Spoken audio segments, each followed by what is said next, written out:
Allahu Allahu Allahu Allah Allahu Allahu Allahu Allah.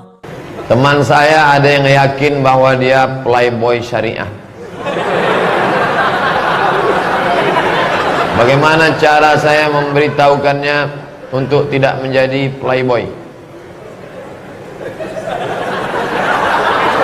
Inilah gara-gara bank syariah, bank konvensional semua mau disyariahkan orang. Playboy pun syariah.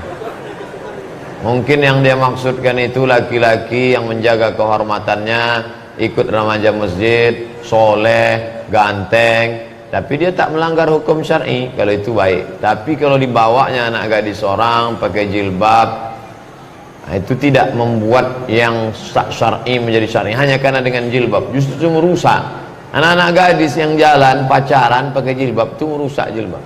Nanti orang akan berkata lebih baik tak berjilbab tidak pacaran daripada berjilbab pacaran, kan rusak. Orang tua jangan biarkan anak kita pergi ya ma, ya kau pakai jilbab silakanlah pacaran. Nah, itu merusak. Orang tua ini yang menjerumuskan anak. Naudzubillah. Saya mau bertanya Pak Ustaz, apakah benar jika memajang foto anak akan menyebabkan anak kita kena penyakit ain? Dan apa itu penyakit ain? Al-ainu haq. Ain itu hak.